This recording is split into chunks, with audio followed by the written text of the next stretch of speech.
And here we have the 4 species of wood that we'll be using for today's project. We have purple heart, walnut, cherry, and maple. So these boards are either scrap pieces or pieces that I cut to rough length. And we're going to now move on to the next step, which is to clean up the surfaces and make them nice and square, so that way we can get them ready for glue up.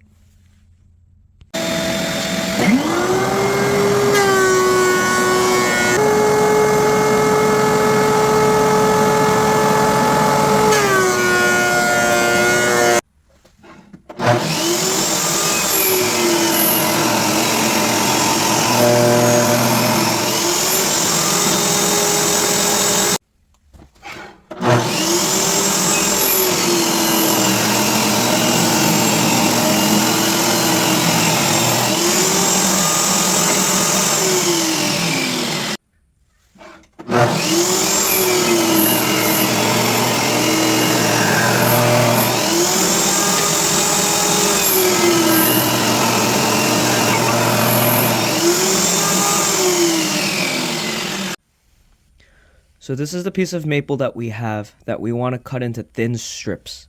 I don't own a bandsaw, so I'm going to use the table saw to cut it.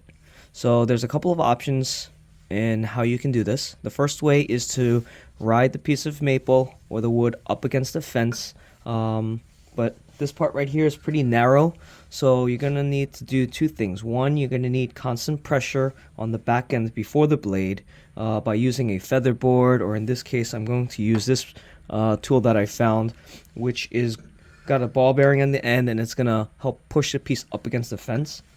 And the second thing that you need is to have some sort of pressure, downward pressure, after the blade, so then that way as a piece of wood is going through, it doesn't bind between the blade and the fence and cause a kickback of either pushing the board back this way or pushing the board up.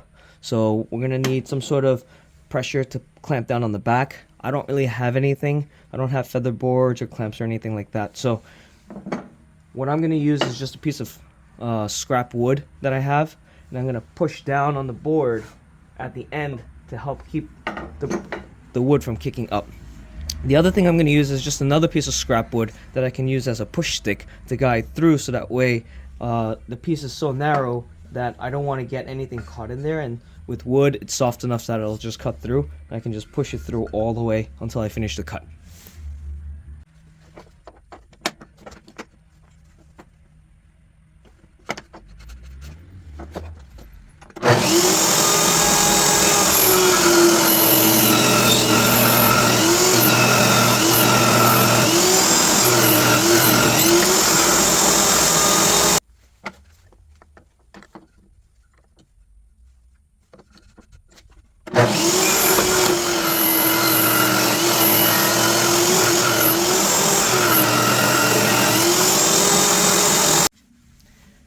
And here you have it, 2 pieces of thinly cut maple. Now there are some burn marks on the piece, however I'm going to run this through the thickness planer in a very light pass to get rid of all of that, to also square everything up. Not the safest approach to cutting the pieces thin, but if done carefully, it's doable. Just be careful if you guys are going to do this method. So with all the pieces of wood cut down to rough size, we've got the 2 cherry pieces on the end, the 2 walnut pieces next to it, the thin pieces of maple, and then the purple heart in the middle. So this is the pattern that we're looking for. The only steps now to go forward is to run through the thickness planer one more time on edge, so then that way the joints will be nice and flat and flush, so that way we can glue the pieces up together without any seams if possible. Okay, so let's move to the thickness planer. So here we are at the thickness planer again. This is the DeWalt DW744XRS. One of the features of this planer that I really enjoy is this little gauge right over here. Gives me a rough idea as to how much material I'm going to be removing. It'll show you that you can remove up to 1/32, 1/16, 3/32, and even up to 1/8 of an inch.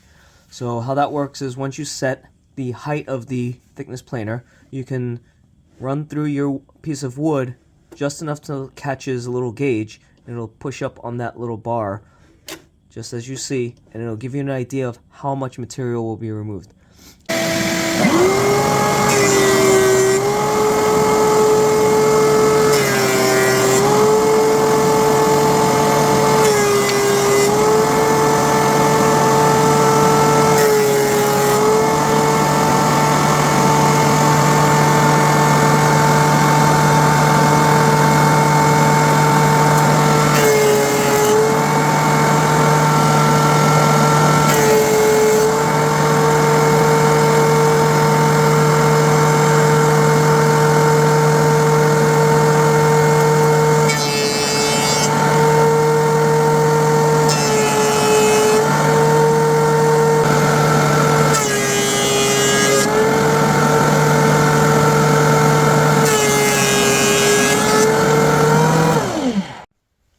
So here we are at the glue up station.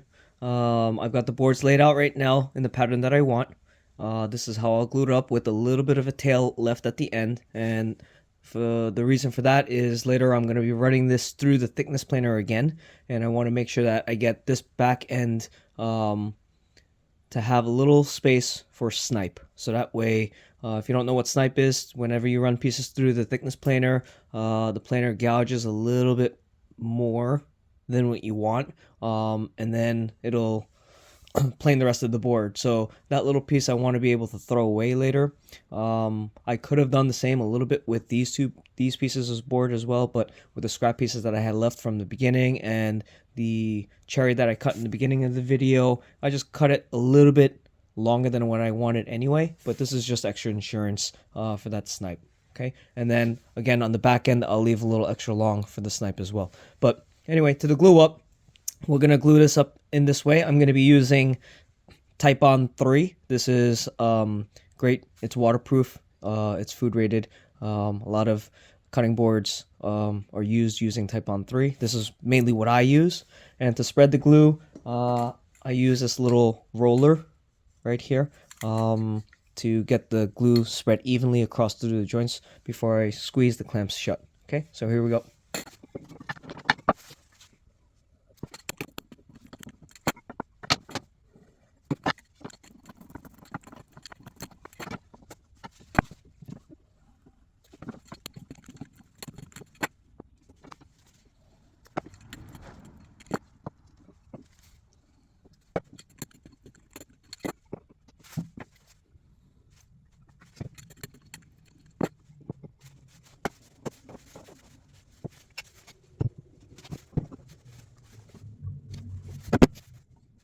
So we'll let this sit and dry for a few hours and we'll come back. Okay, so here's the board after letting it sit for a few hours. I actually came in after about 1 hour or so, maybe an hour and a half. And when I took it out of the clamps, the section where I had re-glued, when I separated and put more glue in, actually separated and actually broke. So what I ended up doing is I ended up scraping off the old glue that was dried there, and then I reapplied Type-On 3, and then I clamped it back up, and now it's been about another 2.5, 3 hours or so, and I came back, and seems to be okay, seems to be holding. The other thing that I'm curious about, that I'm not too positive, I have a feeling that it's because of the weather, and that it's a little bit too cold for the glue, which is why the glue is drying white like this. If you guys can comment down below and let me know why you think the glue is turning white, and if my suspicion of the weather is accurate or not, or what you guys think. Please leave a comment down below. But anyway, this is all done, glued up. Now I'm just going to run it through the thickness planer again to smooth everything out. Okay.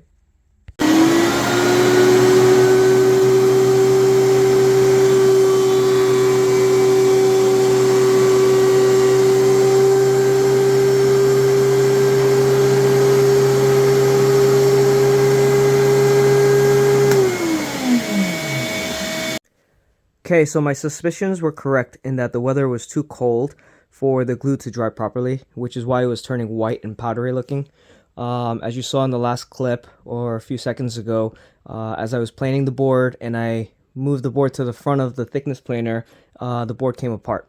So off camera, what I did was I brought the glue and the board inside. I cleaned up the edges, and then I basically re-glued everything and clamped everything.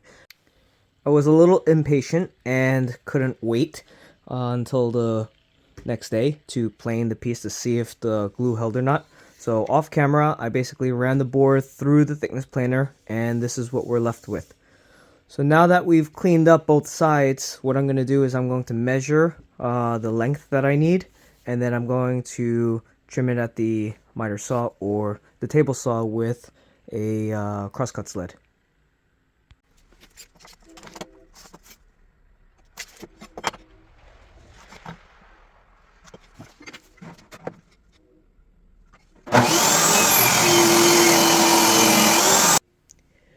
Okay, now that I have the board cut to size, what I'm going to do is sand it, starting off with 80 grit sandpaper, and then I'm going to move up progressively to 120 and 180. So here we go.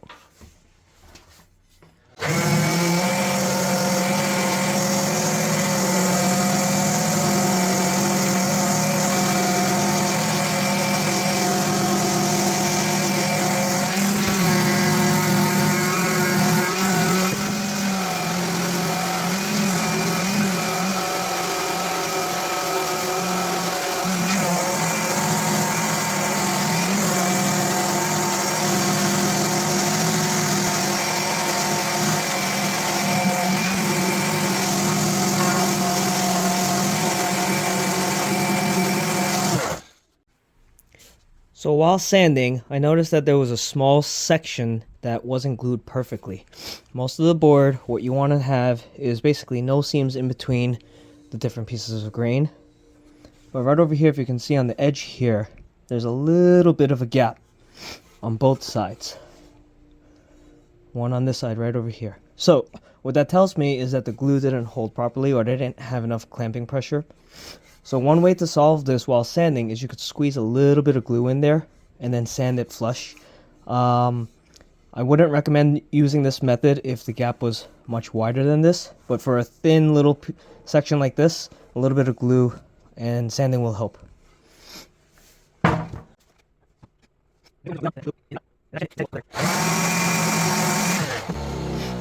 So as you can see from this here, that gap is now pretty much non-existent. So I'll do that for this other little section right over here as well for you, and I'll show you again. Again, we just add a little bit of glue. I just like to use my finger and then push it into that little gap. And then just sand it.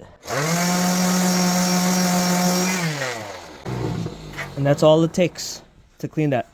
Now, there are some things that you have to be careful using that method, which is, especially in a gap like that, if you use something like Paruk, which I use, which is a very orange reddish color, or sometimes even the Purple Heart. If you sand that too close to that edge, sometimes the sandings of that color might get into the lighter colors and it'll discolor it. So just be careful with where you're filling, and if the gap is much wider than, you know, the thickness of your fingernail, I would probably recommend not using this method and then just recutting it and then gluing the whole thing again. Okay, so I saved you the trouble of going through all the sanding, but here we are now in this temporary jig that I made, which is some scrap wood that I had, and I measured it out, and I put a little spacer in between so that I can run my router so that I can make the juice groove. Now, because I had the incident with the glue up, I had to replane the thickness of the boards once they broke, and then I re-glued everything. The thickness or the width is not quite what I wanted it to be to fit in here, so I basically got some scrap pieces of wood to squeeze into the sides to make sure that I even it out on both sides, so that when I run the router that I can have roughly even spacing all the way around. Otherwise, if I push the wood all the way to one side and there's a big gap, then basically the router piece is going to cut through the wood closer to the edge on one side and further apart on the other side.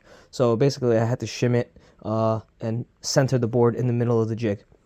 The piece that I'm going to use for the router is a bullnose router bit, and basically I'm going to make 3 shallow passes.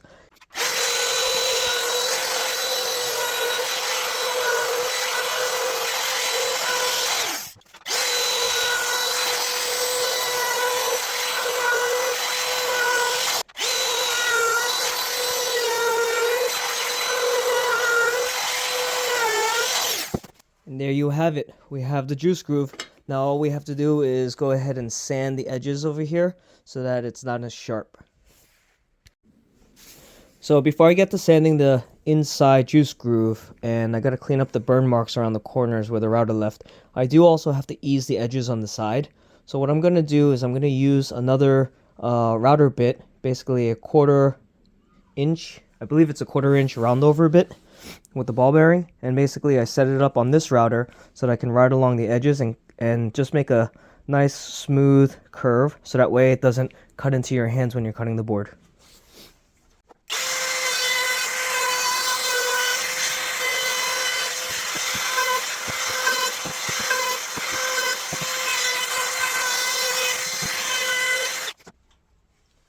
Okay, so now that the board is rounded over on the edges, now it's not as sharp around the edges.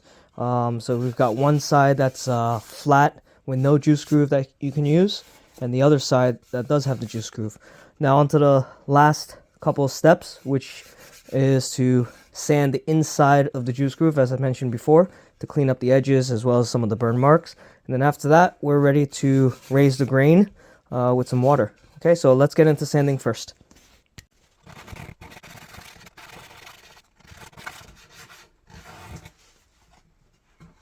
Now, if you're wondering what sandpaper I'm using, I'm basically using a 80 grit sandpaper, and I don't actually have a tool yet. I mean, I guess I could use a dowel or something to put in here and then put into the juice groove, but for now, I'm just basically using my finger. I'm just gonna roll it up and then just use my fingers to sand.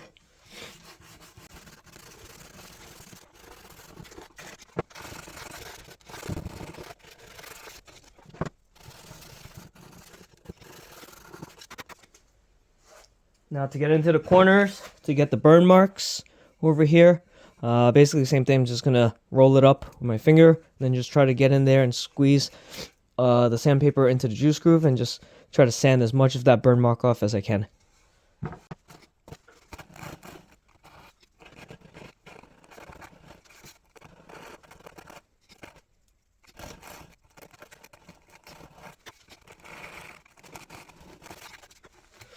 Now, the only other method, as you can see, it's a long process. The only other method that you could do is to take the actual router bit itself and run another very skim or light pass through to just get rid of the burn marks.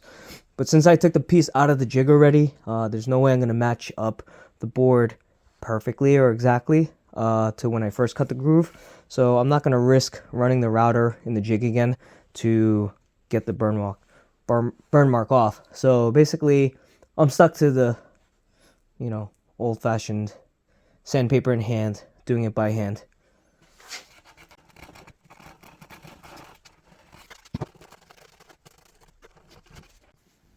Okay, so I saved you the trouble of sanding through all of the joints or the juice grooves. I did the best that I could around the corners, but I didn't quite get all the burn marks out. If there's any other method that you guys may know of that might help me get those burn marks out other than the light skim pass or sanding or any type of sanding to get inside here that might be easier, please post in the comments below and let me know.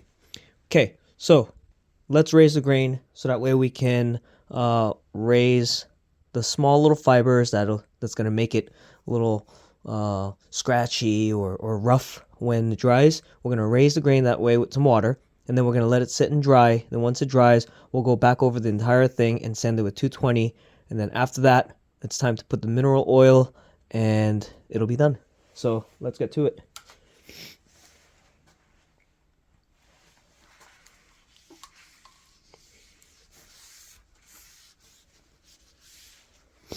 And this is one of my favorite parts. Once you raise the grain or put some water on, just to be able to see what the colors of the actual board will look like. And this is what the final product will look like, and it's one of the most exciting parts. It's kind of like nearing home stretch where I get excited to finish the board because I now know I'm almost done. And this is exciting for me, at least. Don't know about you guys, but seeing that color pop really makes me happy to know that all the work that I put into it up to this point was definitely worth it.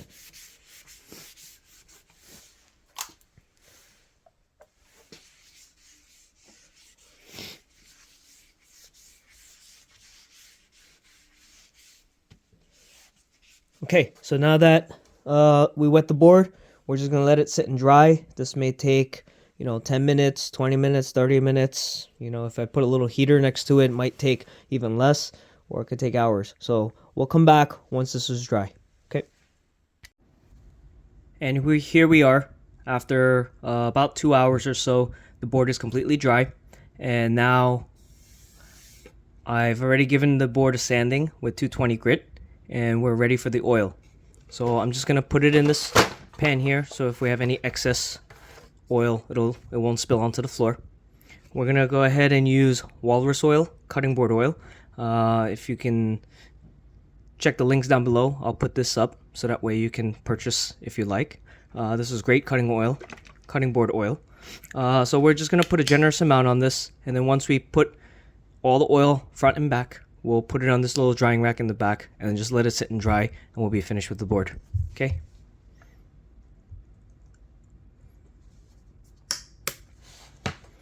And you can just get yourself an old rag, a cloth towel or something to spread the oil out. And then this is where the beautiful colors of the wood start to shine.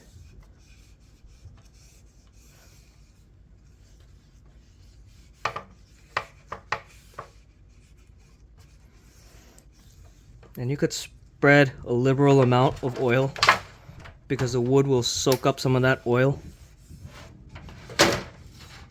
And then once you give it a few hours to let it sit, sometimes I give it 24 hours. What I'll do is I'll come back with the dry rag and then clean up any of the excess oil that hasn't been soaked up yet into the wood.